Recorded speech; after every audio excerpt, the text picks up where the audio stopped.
Sagna à l'Assemblée. Le Sénégal n'est pas iffiondé à personne mu ngoog moom noonu la ko waxee. Débat électrique sur la dette cachée à personne mu ngoog moom noonu la ko waxee. Débat électrique sur la dette cachée ñu daal di def photo ki nga xam ne mooy Cheikh Diba mu ngi noonu ñu daal di dem rek ci quotidien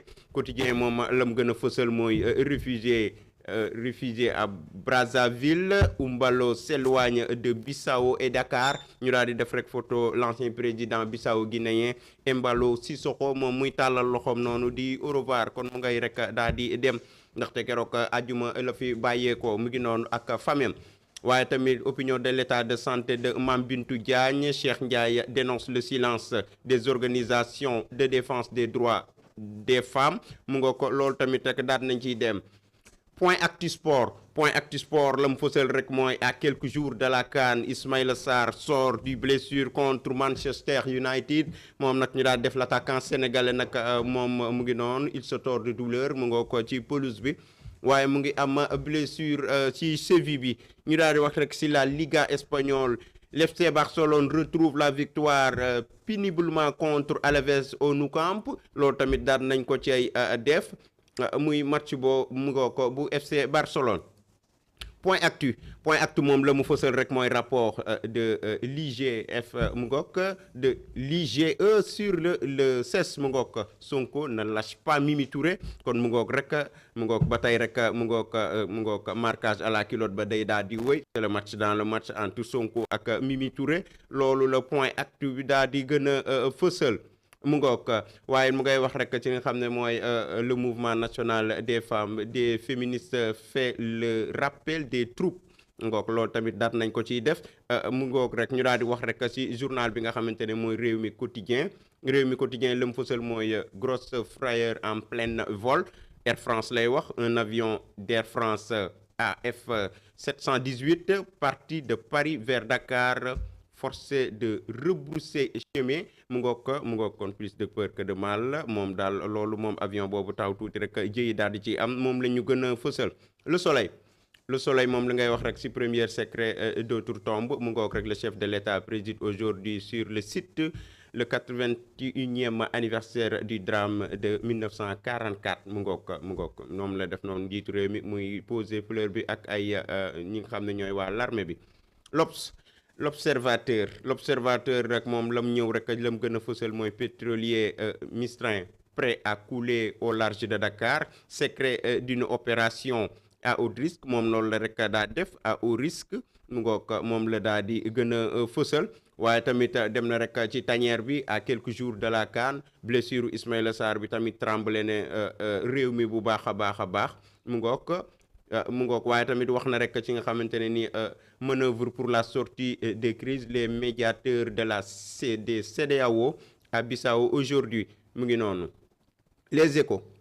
échos tamit ñëw na rek ci 1000 milliards dans le compte bancaire d'un dignitaire de l'ancien régime la ficelle de trop de Sonko mu ngi noonu rek loolu lañ gën a fësal waaye mu ngay wax rek armée politique financement les misses en garde et conseil d'un général loolu tamit daal nañ koy fës ñu def photo l'armée bi. Direct News détention préventive Sonko met la justice face à ses responsabilités ñu daal di def nataalu premier ministre bi Ousmane Sonko.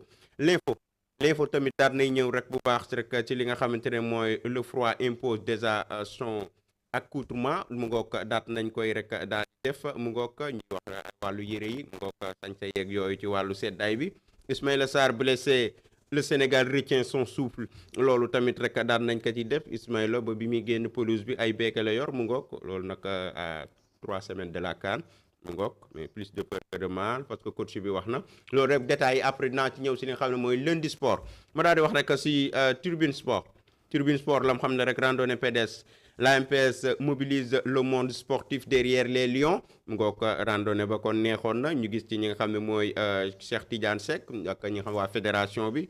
Abdoulaye ñi nga xam Sow ñooñu ñëpp gis nañ leen ci Amadou Kane mu ngoog ñoom ñu ngi noonu ci randonnée de pédestre mu ngoog. Le Sénégal tremble pour Ismaïla Sarr loolu it fës na ci actualité bu baax a baax mu ngoog muy blessure am bi mu am Crystal Palace keroog. L'enquête sur des documents l'état civil trafiqué mu ngoog ñu daal di wax rek si la mu ngoog la unité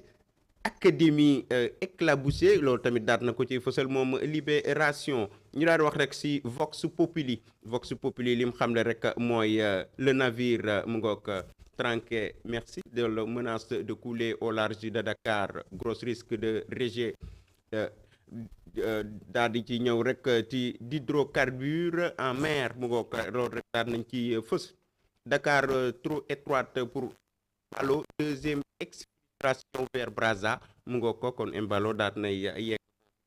Brazzaville mu ngi noonu rek loolu daat nañ cay ñëw mu ngoog ñu daal di wax rek si yoor rek diaspora boobu la daal di fësal Pastef France US las Diomaye et ouvre la bataille de 2029 pour Sonko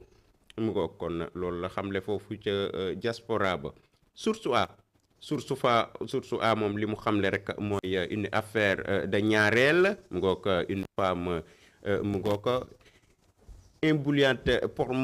mortellement son épouse en plein sommet mu ngoog ndaw si lim def rëy na de d'agression bi day ñaar pour li dëgg de lim def rëy na ndax problème de ñaareel rek li moom day na waar source a lim ki fësal day rëy na lool. Une femme ébouillante mortellement son épouse en plein sommet yéen bu ñu waxee ñaareel rek ngeen bëgg ñoo faat yéen tam. Une rupture assumée mu ngoog projet de finance initiale quotidien mu ngoog Walf Quotidien nom des rues et avenues du Sénégal quand les bourreaux français étaient glorifiés mu ngoog ñu daal di def rek nataalu tubaab yooyu tubaarkaal ñu daal di wax rek si mu ngoog record encore buteur avec le Bayern Nicolas Jackson ne s'arrête plus mu ngoog Crépin et Lamine font tomber l'orgne du Paris Saint-Germain mu ngoog ñu daal di wax rek ci mu ngoog ci journée bi le point tamit la mu xatal rek mooy Ousmane Sonko plaide pour une Afrique unie pour la culture ñu daal di def rek ki nga xam ne mooy photo Ousmane Sonko mu ngoog ñu daal di wax tamit nga xam ne mooy turbine ñëw rek ci Assemblée nationale affaire de la dette cachée le ministre de l'économie contredit le PM mu ngoog Abdourahmane Sarr mu ngoog jëm na ci ay explications yu bari la polémique sur la dette cachée n'a pas sa raison d'être mu ngoog maître Aïssata Tall Sall mais Cheikh Diba au défi mu ngoog loolu tamit daat nañ ko say fësal Ousmane Sonko tamit indispo Embalo qui atterrir finalement chez Sassy Nguesso mu ngoog loolu tamit rek bokk na ci li nga xam ne dafa daal di fës. Sud Quotidien 2 ans de gouvernance Diomaye maître Mame Adama Gueye pointe un manque de rupture maître Mame Adama Gueye moom loolu rek la daal di xamle. Rewmi Sport blessure de Ismaïla Sarr mu ngi affaire boo xamante ne daal xaw naa tremblé Sénégal gépp gaa yi tiit nañ ci ndax à 3 semaines de la CAN les nouvelles inquiétantes de son coach Glasner mu ngoog rek mu sol def beeke nii moom Ismaïla Sarr. L'évidence tamit wax na rek si mu ngoog si la mu ngoog rek si Sonko Diomaye brûlé et révélé par l'accueil d'Embalo loolu daat nañ ko ciy def photo président Diomaye ak l'ancien président bu Guinée-Bissau ak le premier ministre Ousmane Sonko loolu daat nañ ko ciy fësal mu ngoog waaye tamit ñu daal di wax rek si enquête moom daal di def rek Diomaye et Barrow verrouille Diamé loolu rek lañ daal di def nataalu ñaari président yi ñuy nuyoo mu ngi noonu loolu naka moo dekkoon rek li ci gën a fës tubaarkaala ñu ñëw rek si actualité bi ak li nga xamante ne nii ñooy sama invité yi ñu daal di fas